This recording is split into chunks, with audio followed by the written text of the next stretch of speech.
If there's an era that shaped the identity of video games, it's the 80s. It was in the arcades, with their illuminated screens and unmistakable electronic sounds, that many classics were born and defined what we understand as digital fun to this day. In this video, we're going to revisit 10 arcade games from the 80s that marked generations, and that every gamer needs to know, whether to feel the pure nostalgia or to understand where the foundation of the industry we love today came from. I'm Matthew, and we're starting the list with Donkey Kong, a game changer that needs to be analyzed for its level design architecture and its importance in establishing rudimentary narratives in games. Technically, it was one of the first to present a game environment with multiple non-scrolling screens, each introducing a new mechanical challenge. The game wasn't limited to just one battlefield screen, but rather a sequence of thematic stages that forced the player to master different movement and timing patterns. The introduction of Jumpman, future Mario, as a hero with the ability to jump, and not just shoot, was a fundamental change that established the pillar of the entire platform genre. Donkey Kong's strength was precisely in how it transformed the challenge into pure adrenaline. It was common to see players gathered around the machine, waiting their turn, trying to master that difficult jump or beat their colleague's score. It all came down to the famous "just one more token," and when you realized it, the whole afternoon had gone by. Few games sparked so much competitiveness in those early days. The level design was ingenious, full of diagonal platforms, ladders, obstacles, and the constant danger of falling.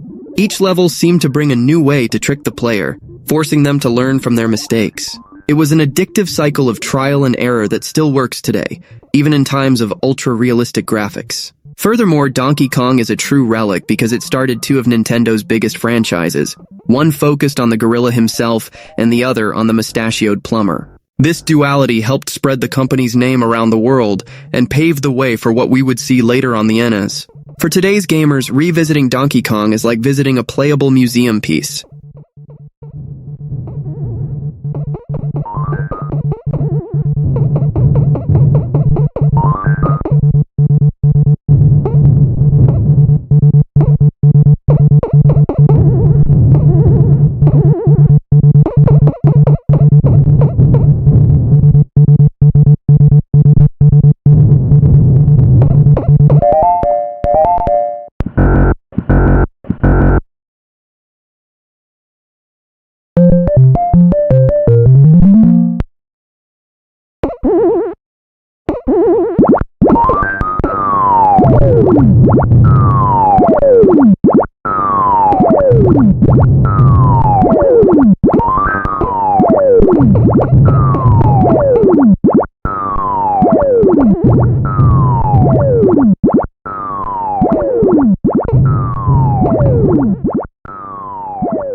Galaga is the typical game that, being so simple in its proposal, manages to become eternal.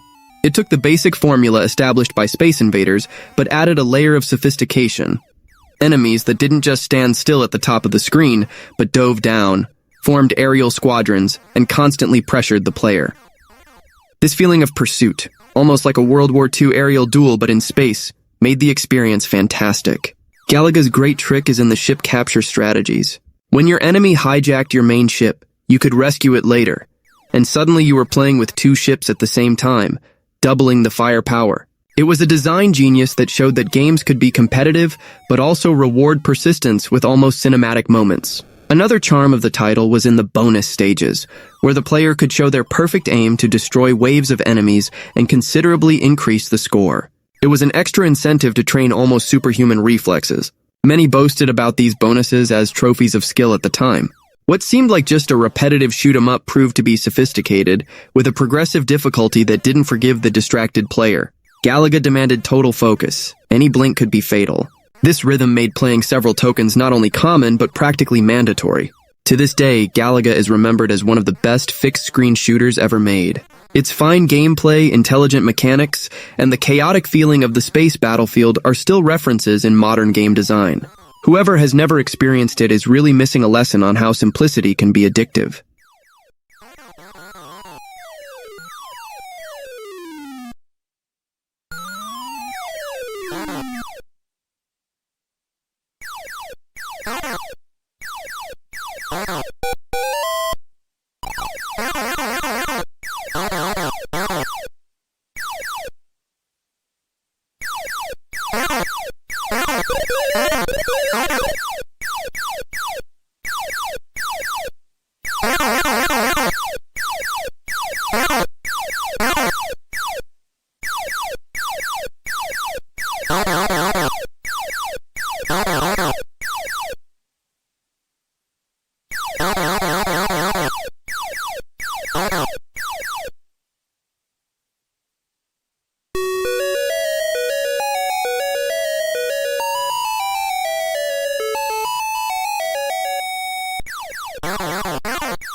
Defender is an undeniable milestone in the history of action games, being a pioneer in the concept of bidirectional lateral scrolling in a game environment much larger than the actual screen, which was a technical feat in 1981. This vastness of scenery forced the player to develop a spatial awareness through the minimap at the top of the screen, which showed the position of the ship and the aliens, introducing the element of real-time screen management. The challenge wasn't just what was visible, but also what was happening outside the immediate field of vision. The most intimidating but technically brilliant aspect of Defender is its complex control scheme for the time, requiring the use of 5 buttons: thrust, accelerate, reverse, invert the direction of the ship, which is fixed, but changes the direction of the scroll, fire, shoot, smart bomb, eliminate all visible enemies, and hyperspace, random teleport. This complexity, which drove away casual players, was the core of the advanced gameplay, transforming piloting into an act of fine motor coordination and tactical decision-making. Mastering this interface and learning to use reverse to patrol the territory and manage threats on both sides of the scroll is what separates the novice from the master. The dynamic of protecting the humanoids on the ground introduces a critical layer of secondary objective and time pressure. The enemy lander tries to kidnap these humanoids. If successful, the humanoid is transformed into a mutant, a much faster and more aggressive enemy. This mechanic creates an organic and punitive difficulty progression. The worse the player is at protecting, the more difficult and faster the subsequent enemies become. The need to prioritize the elimination of the landers before they complete the transformation adds intense strategic pressure.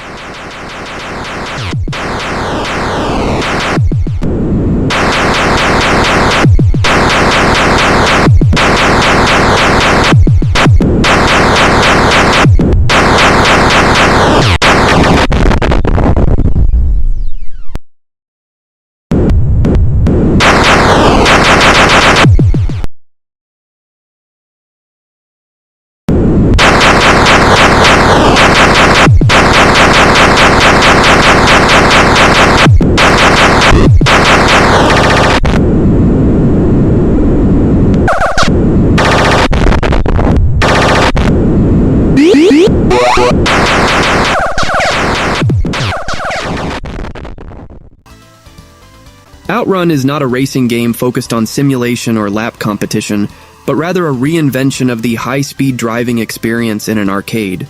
Technically, Sega used its Outrun board to create a sprite scaling and parallax scrolling effect that was noticeably superior for the time. This generated a highly convincing sense of depth and speed, with the roads and side objects appearing to approach the player fluidly and quickly. The game used this technology not to simulate a circuit, but to simulate an epic journey through diverse landscapes. The main conceptual innovation of Outrun is the structure of branching paths.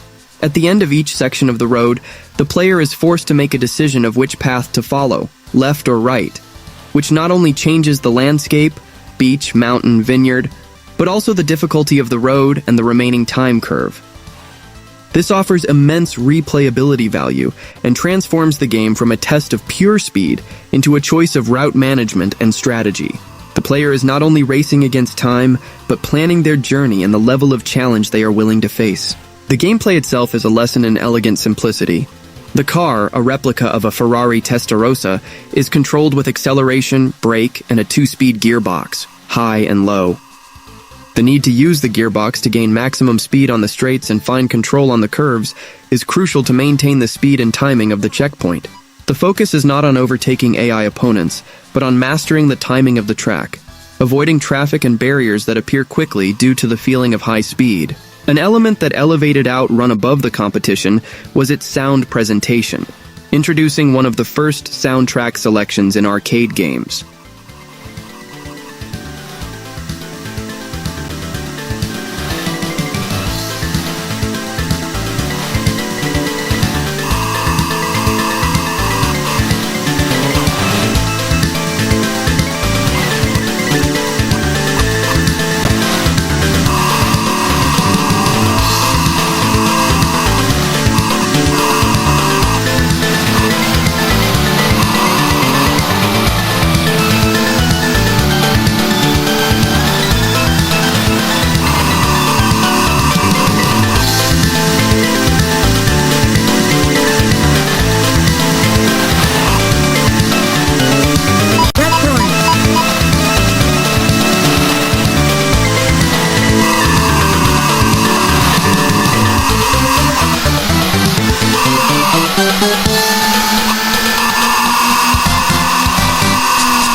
Pac-Man is the arcade in its mathematical purity and universal charm.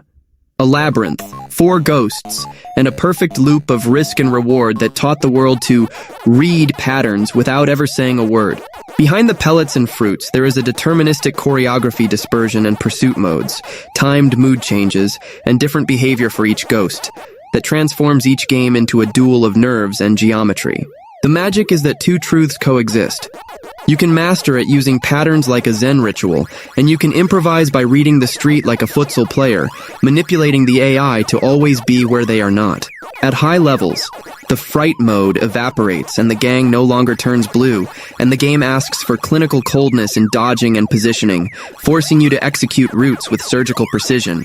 It's simple to understand, difficult to master, and eternal to watch. Each ghost has a mechanical personality. Blinky sticks like a shadow, Pinky anticipates your position, Inky complicates angles like a trickster, and Clyde is Clyde, chaotic in a way that messes up certainties. These differences fuel myths and strategies, and explain why the same labyrinth never repeats itself in the head of someone who plays tensely. The design is a lesson in how simple AI creates infinite drama. The power pellets are the rhythmic plot twist, a chance to turn the tables for a few seconds, score high by swallowing ghosts in sequence, and reposition the mental game. Only the window shortens in the progression until it practically disappears, and then Pac-Man becomes a short-breathed marathon in search of millimeter gaps at intersections. It's pressure compressed into pixels. Playing Pac-Man today is like testing your own pulse of spatial reading. You can flow by instinct, you can follow religious patterns, you can invent, and everything works if the execution is perfect.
Pole position is many people's first serious contact with formula racing in video games, and the keyword is seriousness.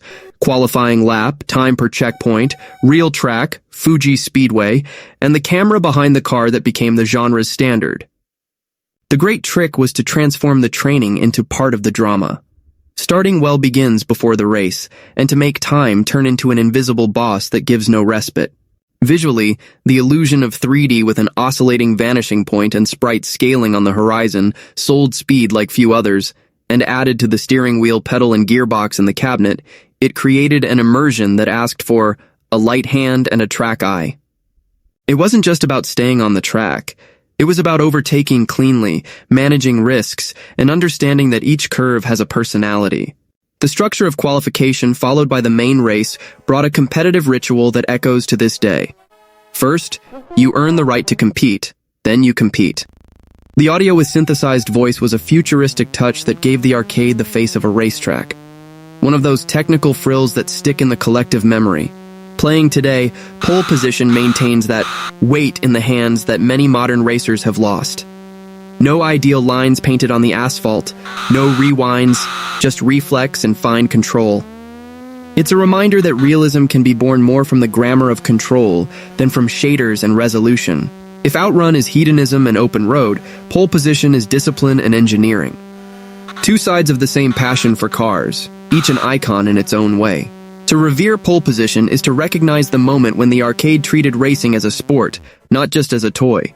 Pole position stood out not only for its graphics, but for having codified the rear-view racing model.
Contra is that game that seems to have been born to test the patience and coordination of any player in the 80s.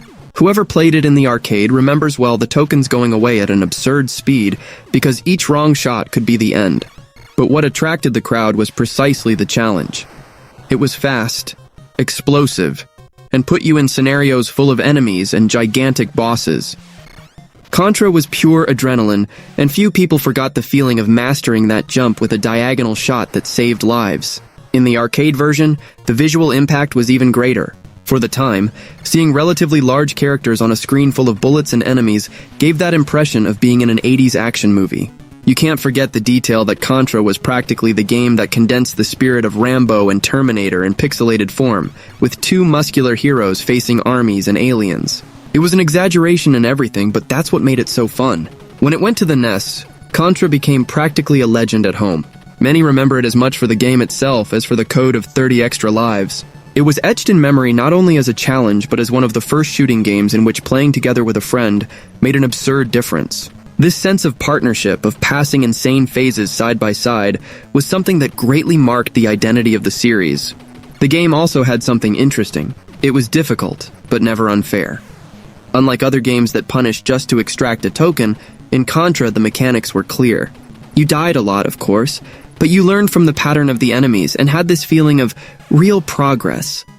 This created a double reward, defeating the enemy and overcoming your own patience. To this day, Contra appears in lists of the best action games of all time. It's that kind of classic that doesn't need modern graphics to give you the real feeling of adventure and explosion.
Mario Bros. Is one of those games that may be even more interesting today when we look at what it inspired than when playing it itself.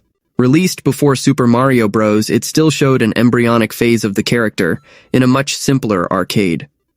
You were trapped in single screens going down or up platforms, and the goal was basically to defeat enemies by hitting them from below. Simple but highly addictive. Whoever experienced it in the arcade at that time had in their hands a colorful, fast game with easy-to-understand rules. This was essential for the arcade, because someone for the first time needed to put in the token and play without a manual.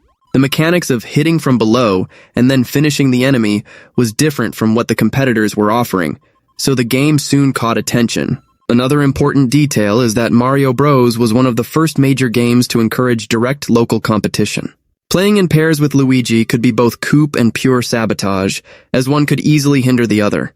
This made it a highly social experience, perfect for arcades where friendship and rivalry mixed in the same control. If we compare it with what would come later in the Mario franchise, Mario Bros. Seems almost a sketch.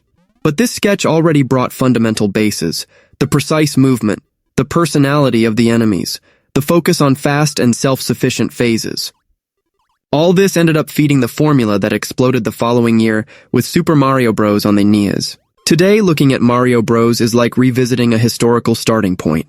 It may not be the most fun of the series to spend hours on, but it is the initial link that shows where this whole universe came from. For any gamer who likes game history, knowing this title is important to understand how Mario became synonymous with video games.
Punch-Out from 1984 by Nintendo was not just a boxing game. It was an exercise in design and technology that stood out in any arcade. The most notable visual aspect is the use of two monitors, one above the other. The upper monitor displayed statistics and the introduction screen, while the action took place on the lower one. This was not just a technical ostentation. It helped keep the main screen clean for the combat action. The gameplay, seen from behind your boxer, who appears as a green wireframe so as not to obstruct the view of the opponent, created a sense of first-person immersion for the fight, something innovative at the time. The core mechanics of Punch-Out are based on timing and pattern recognition. It's not about smashing buttons, but about observing the subtle tells of the opponents, a blink, a shoulder movement, or a change in the color of the eyes that signal the imminent attack. The player needs to react with a dodge or a block at the exact moment, and then counterattack. This transforms each fight into a quick reaction puzzle, a duel of memorization and reflexes that is much more strategic than the appearance of a boxing game may suggest. The arcade hardware allowed a fluidity and large sprites for the fighters, which was crucial for the visual tells of the opponents to be clear.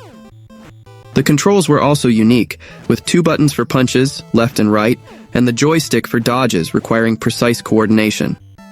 The inclusion of digitized voices, with the coaches singing and the opponents' speeches, increased the personality of the game and the immersion, an impressive technical feature for 1984. The real brilliance of Punch-Out is in the design of the characters, who are incredibly charismatic and, more importantly, mechanical. Glass Joe, Piston Hurricane, and Bald Bull are not just different graphic models. They are different algorithmic challenges.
Talking about Ghosts and Goblins is talking about relentless difficulty, but focusing on the technical aspects, we realize that this difficulty is a conscious and well-executed design choice by Capcom in 1985.